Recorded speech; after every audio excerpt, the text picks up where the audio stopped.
The Proverbs of Solomon, son of David, king of Israel, for gaining wisdom and instruction, for understanding words of insight, for receiving instruction in prudent behavior, doing what is right and just and fair, for giving prudence to those who are simple, knowledge and discretion to the young. Let the wise listen and add to their learning, and let the discerning get guidance, for understanding proverbs and parables, the sayings and riddles of the wise.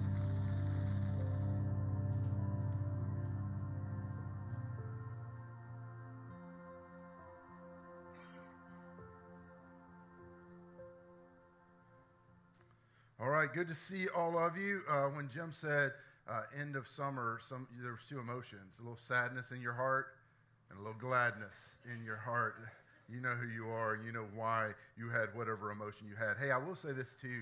I had the privilege of Angie and I drove down to camp, and I got to do one of the sessions and bore the kids for a little while. And so it was amazing to see. I also just want to reiterate what Jim said and just say thank you.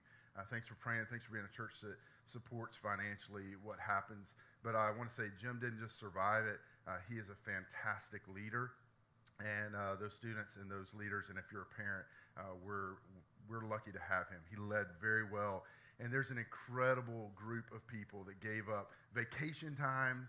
There were interns that work unpaid, those kind of interns, to make a great experience for our kids at camp. So when you see them, thank them, especially if you're a parent, but even if you're not, if you're a grandparent, whatever your story is, thank them for that. All right, so let's jump in today. We're going to have some fun. Well, I'm going to have fun. You guys might as well come along with me and laugh a little bit in church today, too. Today, for once, we won't just be laughing at me. Usually it's my stories. I'm going to tell you one that I think you'll enjoy. But we're in this series, as you heard, called Solomon Says. We're talking through the book of Proverbs, wisdom. And so I've said this every week. I want to bring you up to speed. It's a review for some of you if you're here new or tuning in for the first time in a while. Maybe you haven't heard this, but there's two big ideas that in the the first few verses of the book of Proverbs that Solomon just says, hey, I don't want you to wonder what Proverbs is about. I'm just going to tell you. And so the two big ideas are the idea of attaining wisdom and the idea of the fear of the Lord. Attaining wisdom and the fear of the Lord. So this idea of attaining wisdom, we've said every week, comes from the Hebrew word there is the idea of applied skill or applied knowledge. So what he's saying out of the gate is that Proverbs isn't about learning stuff. Like, we want you to learn stuff, but it's not about learning stuff. It's about learning stuff so that you can do stuff.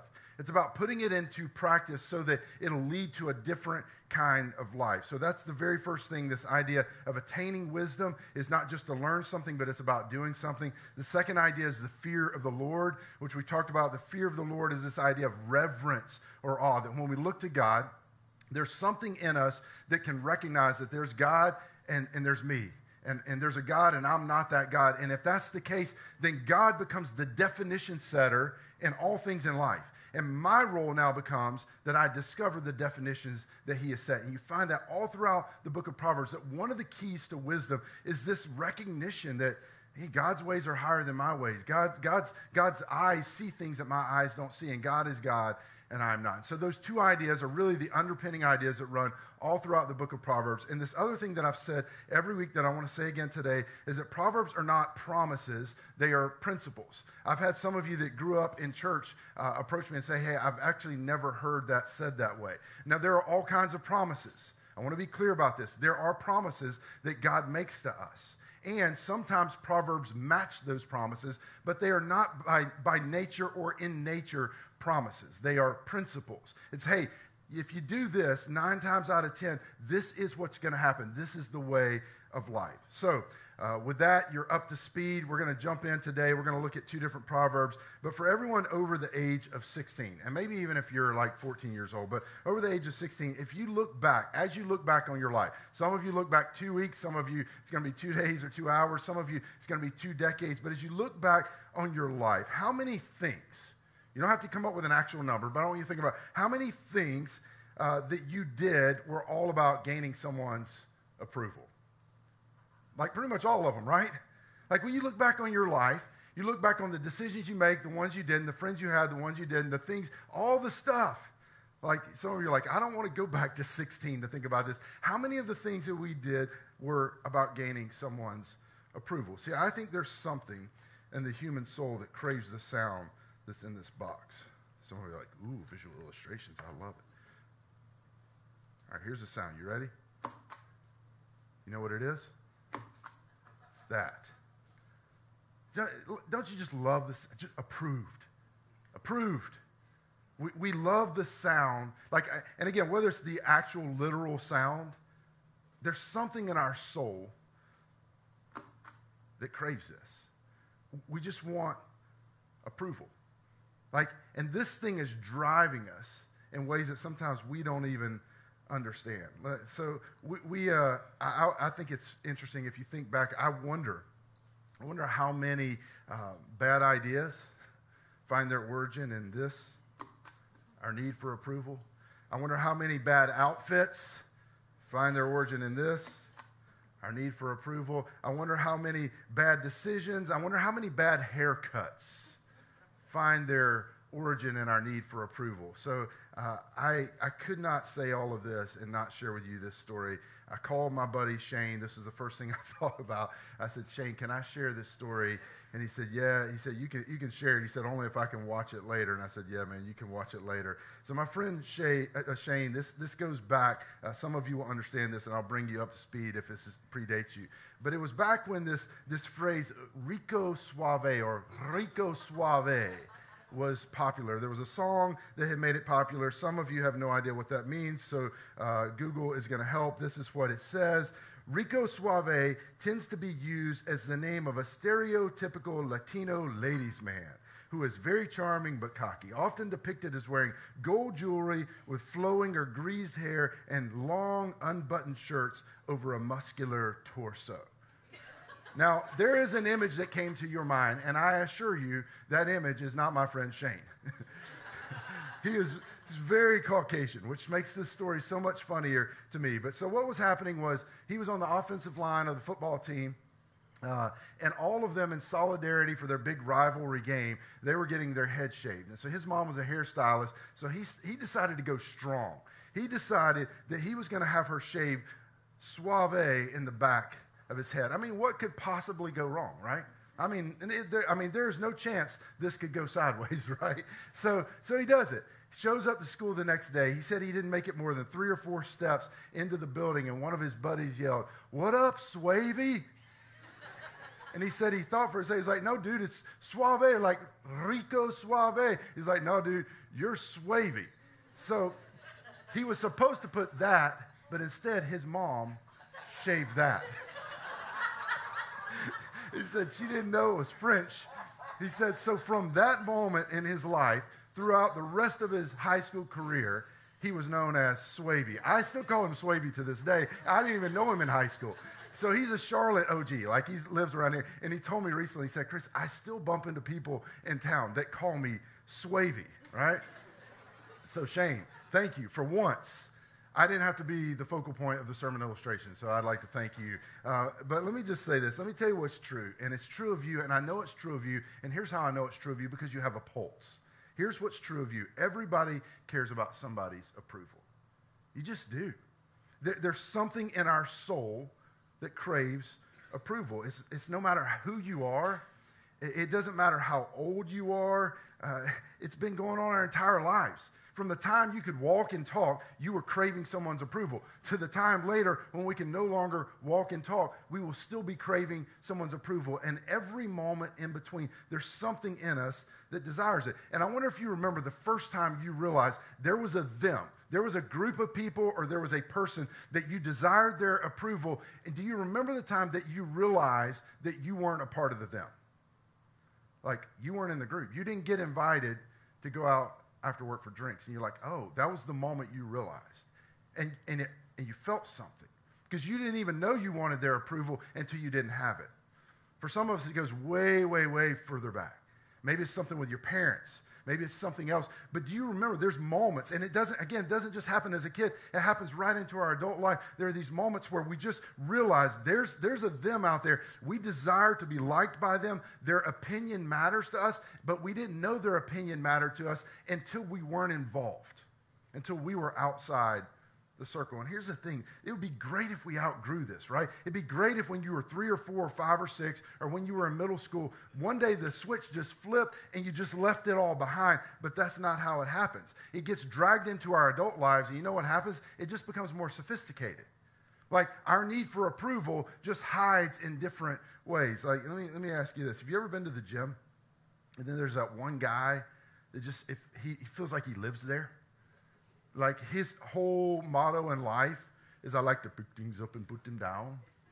You know what I'm talking about. Meanwhile, there's me over on the treadmill just trying to finish 1 mile in one Star Wars episode, right?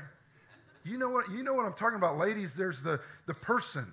You know who she is, that she wakes up at 9 in the morning, ready to go out at night. She looks perfect. Everything is put together. You don't know how. You've never seen her work out, but clearly she works out. You don't know how it all happens. Guys, you got the neighbor that has the perfect lines in their yard, and then your yard's weeds and dirt, and you're getting HOA calls, right? It's interesting. Sometimes in our 30s, 40s, 50s, you realize like you're in a group, but then you realize you're not in the inner circle of the group. You realize like you're the third wheel of the group. And you wouldn't say it out loud maybe to anybody, but it still bothers you, doesn't it? Because there's something in us that needs approval. Let me say this. If you're a teenager, college student in the room, let me tell you something that might surprise you. Parents, you just go with me here. Did you know, if you're a teenager, if you're a college student, did you know that we as parents, we long for your approval? It's interesting. You don't think about it this way if you're a parent, but none of us, like this is, I think some of the times when we pull back on discipline or hard conversations or whatever it is, like that awkward conversation we need to have, we pull back because at the end of the day, we want the approval of our kids, our teenagers, our grown kids, whatever it is. Some of you need to have a conversation with a grown child. You don't want to do it. And the reason you don't want to do it is because you don't want them to hide from you. You don't want them to stiff arm you. You don't want them to, if they're a teenager, hide in their room on a phone for 3 days and not talk to you, right? Like, and there's something in us, and teenagers, you may be surprised by this, but we actually want this from you too. Not a wild thing. Here's what happens. All these different places in our life. We want this from friends. We want this from neighbors. We want this from coworkers. We want this from our boss. We want this from the people that work for us. We want this from people that we don't even know who they are. And subconsciously, consciously, however it works, when we give this to someone, whether we know we're doing it or not, when we give them the ability to approve or not approve of us, what we do is we give a measure of power to them. Whoever it is, whatever it is, whatever dream it is, when you give this to someone, you give a measure of power. Think about this. Isn't it also true that if we think about our lives, I know this is true for me, we can all remember a time where our seeking of this led us to a place where we compromised. Led you to a place where you ended up somewhere that you shouldn't have been. You ended up doing something that you didn't want to do. You ended up going further than you had previously decided you would go in whatever the thing was in life. And you ended up just in a place that you didn't think you'd be. Because at the end of the day, none of us want to be the one that's not going with the crowd. Some of you ended up doing a business deal or doing something at work or cutting a corner, and it wasn't what you wanted to do, but you just didn't want to be the one that stood out. I think the truth is, and just think about this. I was thinking about this for my own life. I think the truth is that sometimes we would rather blend in than stand out. Like, isn't it true? Like, you want to be noticed, but you don't want to stand out. Like, you don't want to be the odd man out. And I think this is one of the interesting things, frankly, that's challenging about being a follower of Christ. Is particularly in the culture in which we live, is that by nature, almost everything in Christianity runs counter to our culture. So if you live out your faith, there's going to be a few times you don't get this from the world around you. And I was thinking about this as well. And maybe this is helpful for you. I think it's helpful for me just even to acknowledge it out loud. That sometimes I think our desire for approval can actually become a faith crisis. Like, because it's in us, right? We just want approval. And I think sometimes it leads us to a place of a faith crisis. Again, because sometimes we'd rather blend in than stand out. And here's the interesting thing. This is not new. This is at least 3,000 years old because Solomon talked about this very thing. Here's how he said it in Proverbs chapter 29, verse 25. He said, the fear of man will prove to be a snare. The fear of man will prove to be a snare. Now, when he says man, he's not talking about man versus woman. He's talking about mankind. He's talking about humans. He says the fear of man will prove to be a snare. And we've talked about fear in the context of the fear of God. Fear in this context means to tremble before. What he's saying is this idea that if we care about the opinions of other humans to the point that it shifts our behaviors, like you care so much that there was something you were going to do or not do, you care so much about what they think that it shifts your behaviors. If you do that, he says, the fear of man will prove to be a snare. Now, a snare is a trap. I'm not a rabbit hunter. I don't really know what all that entails, but I am a bit of an expert because I watched a couple of episodes of Alone, all right? There's another show, I think it's called Outlast, some of these wilderness shows that they set them out there and they give them just a few things to survive out in the wild. And inevitably, one of the things they have is a snare. Like, I don't know if I'd even know what that was if I hadn't seen the show, right? And here's what I know. Like, again, I'm not an expert. I didn't grow up hunting rabbits, but every time a rabbit ends up in that snare, it doesn't end well for the rabbit. They end up as rabbit stew, right? So, with that in mind, I decided to take Solomon's proverb. Eugene Peterson did this really well. I'm not very good at this. And I decided to give a modern day version of this proverb. So here's, based on that, my modern day version. You're probably going to want to memorize this as your new life verse. It says, our need for approval from other humans dooms us to become rabbit stew. That's what he's saying. Now, I put in there, this is Chris translation, and you always have to read the fine print. This version is not inspired, but you still might want to memorize it. Here's the thing that was happening. Solomon knew this firsthand. Like, in fact, I'll talk about this. I actually believe that when Solomon was writing this particular proverb, I think he was writing out of his own personal experience. He understood this firsthand. The need for, the power of, what it can do in your life when you're seeking after it. See, he was the king of Israel. Israel was designed to be God's people that would be the light and the hope to the rest of the world. And he was given the task of leading that group of people. No pressure not to screw that up, right? Your design, your whole people group that you're leading, light and hope to the rest of the world. And that was the pressure that he was under. Every single day of his life, he felt the pressure of approval. In fact, this mantle of wisdom, we talked about in the very first part of the series that the reason this book exists is because he had a measure of wisdom that was unlike any man ever before him, and God said, unlike any that would ever live after him. And this idea, this thing that he had of wisdom was a blessing, but it also became a curse because everybody wanted to know what he was thinking.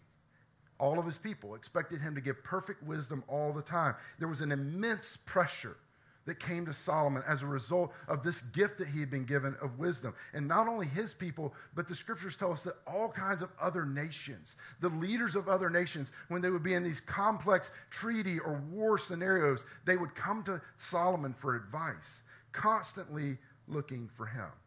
And with that as his story, every decision that he ever made was under scrutiny. He had eyes on him at every point of his life. And let me just say this, just from a personal space. As a person leading in a very public space, I felt that so many times. You just got all eyes on you. You're making the decisions. And this fear of man, this caring what people think to the point that it shifts your behaviors. Solomon says it will be a snare. And I think he was saying it will be a snare because it was his personal experience. It's interesting.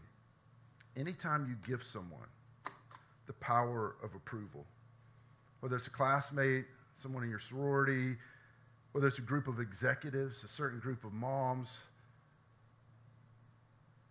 they get a measure of influence over your life. In fact, this is the way that I would say this. There's a direct relationship between approval and influence. When you seek someone's approval, you give them a measure of influence over your life. And so in the right hands, this can be a powerful tool. But in the wrong hands, it can be a disaster. And I don't have to convince most of us of that because we have our own personal stories, or we have a friend that we're watching live out this story currently, or we have a child that we're watching live out this story currently.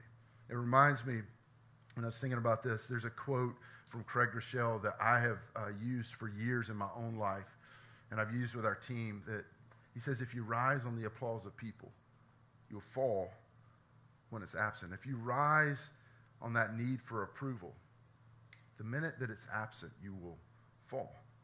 I'm so grateful for this. There are some of you in this church that are so encouraging. Others of you haven't developed that gift quite as far. But some of you are so encouraging, and even in this series, last week I was talking about money. It's like what no one wants to talk about in church or ever. And I had so many of you, so many parents, so many of you come to me and just say thank you for this. So many of you that have been encouraging. And the temptation for me is when that happens, it's like, it's one of these, right? But what happens when I walk through the hallways and it's silent? What happens when no one says anything? Is my worth, is my value based on this? What happens when the approval that's been there and that's been so audible is now silent? What happens to our soul? Are we still okay? Like, as I'm saying this, I wonder who comes to your mind first. Like, who's the person? What is the group of people that you seek approval from? People at work? Is it a boss? Is it a parent? Is it a child?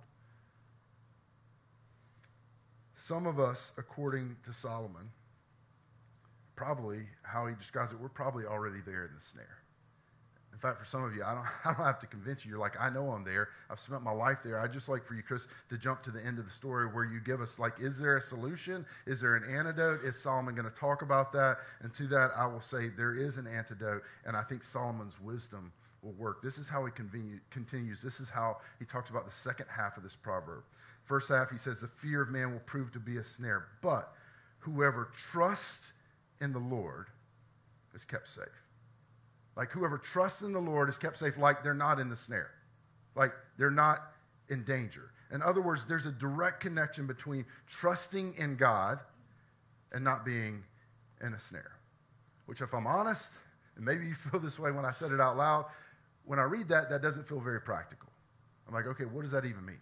Like, what am I supposed to do with that? Some of you are like, of course, the pastor tells us to trust in God, which I didn't even say it. Solomon said it. I just read it, but I get it. I felt the same way. Like, so what is Solomon saying? Like, are you saying I should memorize a Bible verse? What are you telling me to do? Like, when you're talking about trusting in the Lord, what are you talking about? So I want to break this down for a second. This word trust is key. Now, what I want to do is I want to go to another verse. There's another proverb that's actually a more well-known, probably many of you have memorized it along the way. You may have it on some picture in your house or some kind of scripting in your house. But this proverb uses the same word trust. And let me just give you a little, as I'm doing this, let me give you a little bit of a hack as it comes to how you think about studying in Scripture. Sometimes when you arrive to a word or a phrase or something you don't know, one of the things that you can do is find another place by the same author that uses that word, and you compare those two and start to put together what's actually being said. So this word trust is important. Proverbs chapter 3, verse 5 and 6, this is still Solomon. He says this. He says, trust in the Lord. It's our same word. Trust in the Lord with all your heart and lean not on your own understanding. In all your ways, acknowledge him. I'm going to talk about that phrase in a second. And he will make your paths straight. Now, let me take you back. I want you to remember the two big ideas of Proverbs. One of them is the fear of the Lord is the beginning of wisdom. It's this idea that God is God and I am not. God, you see what I don't see. You know what I don't know. You have a perspective on the things that I couldn't even begin to imagine. This is what he's saying. Trust in the Lord with all your heart and lean not on your own understanding. He's saying you've got to at some point have to recognize God is God and I'm not. And I've got to stop leaning on my ability to source all of the information, figure this out myself, and recognize God is God and I'm not. He sees what I cannot see, and I may at some point have to, this is a word we don't like, surrender to what he sees that I can't see, what he knows that I can't know, what he feels and senses of the world that I can't know and sense and feel of the world. This is what he's saying. God is God and I'm not. I've got to surrender my view to his view. I've got to surrender my timeline to his. Like, isn't it true that sometimes we just don't wait on God? It's like, yeah, I know God is in control, but I actually have to make the decision. But what if you don't? What if you don't? This is what he's saying. Trust in the Lord with all your heart. Don't lean on your own understanding. In all your ways, acknowledge him, and he will make your paths straight. Now, I want to talk about this little phrase, acknowledge him, or these two words, acknowledge him. This isn't like, I think when I was growing up, I heard this verse a lot. I grew up in church, going to church. Some of you did as well. And when I heard this, it was like, in all your ways, acknowledge him. And I thought, okay, so like every time I'm at an intersection in life, I got to stop and say a prayer. What college do I need to go to, God? Should I take the job? Should I date the girl? Should I, like at every intersection? And that is true. You should do that, but that's not what this verse is saying. It's different. That Hebrew phrase or those Hebrew words where he says, acknowledge him, literally means to know intimately. In other words, he's saying this, in all your ways, in everything you're doing in life, know him. Who? God. Know him with such an intimacy that your knowing of him intimately will guide your paths. Not that you're going to pray, he's going to give an answer, you're going to go. No, it's this, you know God so intimately.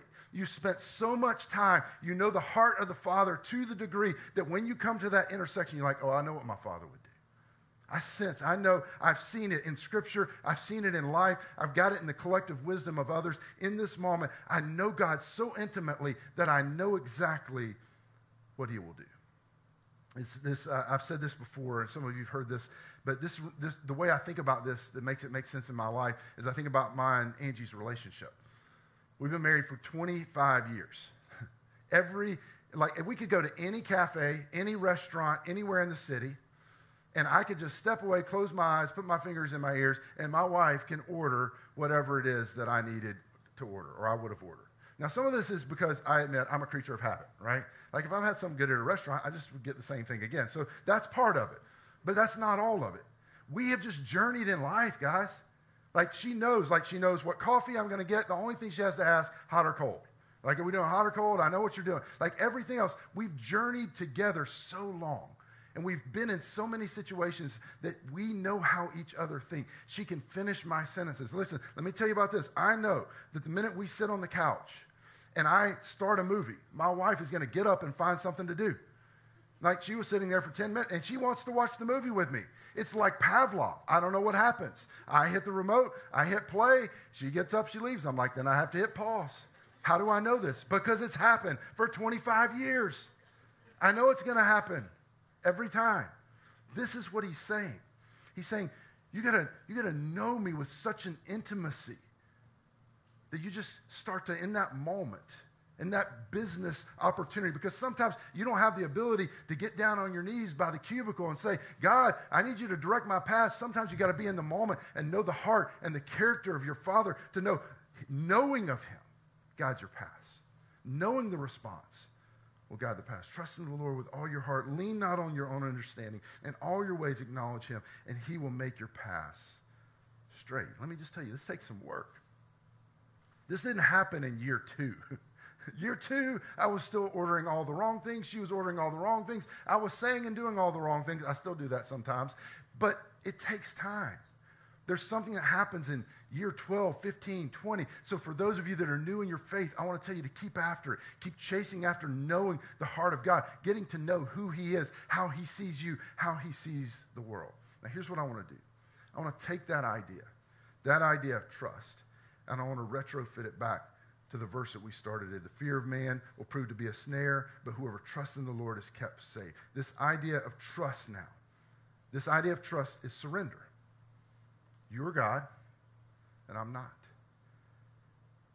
That is the antidote to becoming immune to the need for this. Trusting in God, surrendering to God. God, you are God, and I'm not.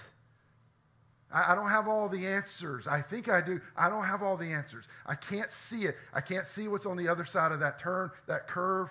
I don't know what's happening 5 years from now. God, you are God and I'm not. I surrender. I surrender to you in this moment. And surrendering to God is what makes us immune to the need for approval. Have you ever been around people that they just seem unaffected? Like they're in the office, someone gossips or slanders about them. You tell them, they're like, Like, you have to defend your character. They're like, but I don't. You ever been around people that they're unaffected by the business ethics somewhere else? Like everybody's under pressure and they're worried, like, are you going to lose your job? Is the boss not going to favor you? And they just seem unaffected. They just do the right thing no matter what. And they seem to be carefree. I'm telling you, underneath it somewhere, it's this. Solomon says that trust in God, surrender to God is what gets you there. You don't have to worry about what everybody's thinking when you're concerned with what God is thinking and saying. It frees you up from the need for this from everybody else. So that begs the question for me. How do I get trust? Like, how do I build trust? Like, how do I trust God? For in that, the question, like, how do you trust a God you can't see? Like, how does this work? And the answer is very simple, and it's so simple that you'll say, no, there's got to be something else. The way you build trust is relationship. You build trust with relationship. This is why I read the other proverb that says, in all your ways, know him intimately. The more you know him, the more you know his heart, the more you will trust him. In fact, I'm convinced that much of our generation that doesn't like God is because they don't know him. Because they've been introduced to a version of him somehow in culture that's not even the version of him that's real, that exists in the scriptures and exists in real life. When you get to know him, you will trust him. I'll give you this illustration. When I was a kid, I hated, my mom, I'm grateful for this. My mom, I didn't hate my mom. Let me just clarify that. Still don't. Mom, if you're watching, it was not a Freudian slip. It was, I love you, Mom. That's what I'm trying to say. When I was a kid, I hated swimming lessons. Like, because I had, like, the physical properties of a rock when it came to swimming. Like, they throw me in there, I'm just going straight down. It's like, hey, what's Chris doing? It's like, I don't know. I think he's on the bottom of the pool meditating, Like, I just didn't like it. It was not fun for me. And I remember my mom wanted my life to exist, so she put me in swimming lessons. And I remember every day at school when I knew I had swimming lessons afterward, my stomach would start to hurt because I got so nervous, right? And I remember them telling me, I was in swimming lessons, and I remember the day they said, Chris, now to pass this class, apparently there was levels to this thing. I didn't know. You have to jump off the diving board into the big pool. Now, I'd heard rumors about the big pool. I didn't want any part of it. Big pool, 3 grown men could stand on each other's shoulders and still not reach the top. I didn't know why someone my height would ever want to be in that pool. I was young, but I was logical, right? And then I also understood my swimming skills. So, like, no floaties. You get on the diving board, you jump in. And so they put me on the diving board, and they said, all right, Chris, jump. And I went, no, that's not going to happen. And so they said, no, you got to jump, or you're going to be a tadpole. That was a tadpole. So you're going to be a tadpole, and you can't go to the next level. This is like the final test. You have to jump off. And I'm like, no. And here's my thing. I like tadpoles. I've seen tadpoles. They swim fine, and they don't ever have to jump off any diving boards. Like, to me, I'm like, I'm fine with being a tadpole. Like, but you have to jump in. I'm like, but I don't. And it went on for a while. And so the instructor's there, and I told her, I said, well, come closer. And I thought, my brain, I'm thinking, if I can kind of lily pad this thing, if I can hit her, then hit to the side. She came a little closer. But then I'm like, nah, I don't want to jump. And so I sat down on the diving board. And then here's where it went bad. She reached for my leg. She grabbed a hold of my leg to pull me in. And fight or flight kicked in. And I did the figure 4, figure 8. I did something on that diving board. I mean, arms, legs, I am tucked in. Like, I'm not going anywhere. And she's pulling on me. And I want you to know that day, I went home with scrapes on my belly, but satisfaction in my soul because I won. I stand here today proudly as a tadpole for life, right? That's it. Now, change one thing. Change one thing in this story, and it changes the whole story. Put my dad in the pool. Put my dad in the pool. I don't hesitate. I jump immediately. Why? I trust him. Why do I trust him? I have a relationship, and I've seen it. My dad has pulled me out of the waves. He's pulled me out of the rip current. True story. He's been there every moment where there was a tear in my eye.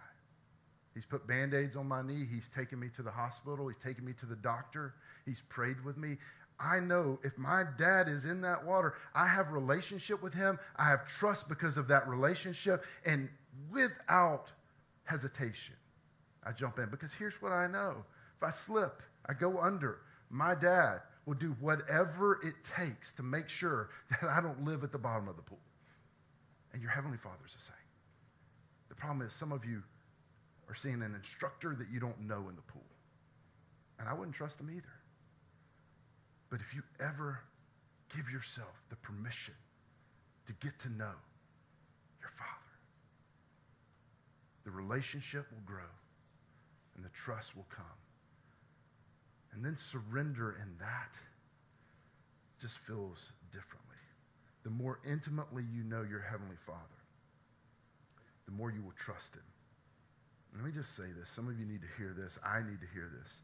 Your Heavenly Father will move heaven and earth to get to you. He has. He did it through his Son on the cross. He loves you.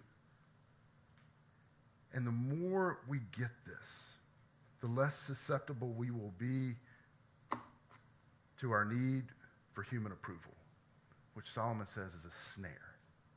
And it never, never ends well. So the real question is this. Whose opinion matters most? Like to you right now. I want us to read this verse out loud together. You ready? The fear of man will prove to be a snare, but whoever trusts in the Lord is kept safe. This is the difference between suave and suave. Live our lives chasing approval, end up becoming something we were never meant to be. I want to leave you 2 questions. The band's going to come, and I wanted to create some space just for us to kind of sit in this moment. So I've asked them to come. I want to give you these 2 questions. Whose approval is a snare to you, like right now? Like, you don't have to answer it to me, but I think for yourself, like you probably already know, what group of people, what person, whose approval is a snare to you? Like who's the group or the person that you're tempted to or you do on a regular basis change your behavior in order to whatever it is? Fit in, be like, be known. Second question is this. This is the real one. What's keeping you from trusting God? I don't know. What is it? For some of you, you've trusted him with your salvation, but it stopped there. Like you trusted him for eternity, but then you're like, oh, my marriage, my finances, this relationship, my retirement. What's keeping you from trusting him? Not with like a couple of things, but with all the things. I just want to encourage you, give him a chance. Get to know him. Don't take our culture's word for who God is. Don't take your bad church experience's word for who he is. Ask him. Let him tell you who he is and how he sees you. Talk to him. Read his love letter to you and let it just come off the pages telling you how he thinks about you. The heart of all of this is this word, surrender. Put it so big because we want it so small. I don't like it, man. I don't like it. I was taught, you don't back down. You don't surrender. Like, I don't want to surrender. This is it. You're God and I'm not. You see what I don't. You have love in spaces where I have no love left. You are God and I am not. And ironically, the only one whose approval ultimately matters, God, is the only one that you don't have to chase it from because he's already given it. Here's how it worked. Let me show you. It worked on the cross with his son Jesus, and God said, you are approved. That's it. You don't have to work for it. You just have to trust God for that, and it's applied to your life, and it's applied to my life. We just have to trust him. So I've asked the band to sing this song that talks about surrender. But I don't want them to sing it. I want to invite you to step into it. I heard this many years ago. I don't know if it's a pastor or heard this illustration, but our palms are a signifier of surrender. Like you think about it back when it was Hitler and the Nazi regime, and when they would do their salute to Hitler, it was palms towards Hitler and the Nazi regime saying that that's who we surrender to. Have you ever seen the way the U.S. surrender or the way they salute this way, which is palms down saying we surrender to no one? And I heard this guy say the way of Christianity is palms up, saying, I surrender to God. God, you're God and I'm not. I've tried to run my life. It didn't go that well. I've tried to get the approval of people that let them put me in a snare. It's hands up. It's surrender to God. And I want to invite you in these moments. I don't know what you need. Maybe you feel like you fully surrendered. I don't know. I feel like Paul. Paul said, I die daily. Like I pick it up and I put it down. The thing I want to do, I don't do. The thing I don't want to do, I do. And so it's this daily thing. So I don't know, maybe you've got it on lock. Maybe you're better at this than me. Maybe you're better at it than Paul. But maybe you're like the rest of us, and you just need to surrender some stuff. For some of you, you need to surrender your heart to Jesus. And you say, I want to follow you in a relationship. The work of Jesus on the cross, I want to put my faith in that. So in this song, whatever you need, whether it's just in your mind, because you're like, I'm not using my palms in church. Whether you need to put them to the sky, whether you need to put them here, whatever you need to do, whatever the thing is, I wonder what it would look like if just a group of people just said, I surrender. I surrender. Father, in these moments, by your grace, do what you alone can do. And God, as we do our best in our human frailty to surrender and say that we don't mean to do it, but we're just seeking approval in all sorts of ways, I pray that your massive approval of us would overwhelm us in this moment as we do our best to surrender. Jesus' precious, powerful, resurrected, and majestic name, I pray. Amen. Let's stand.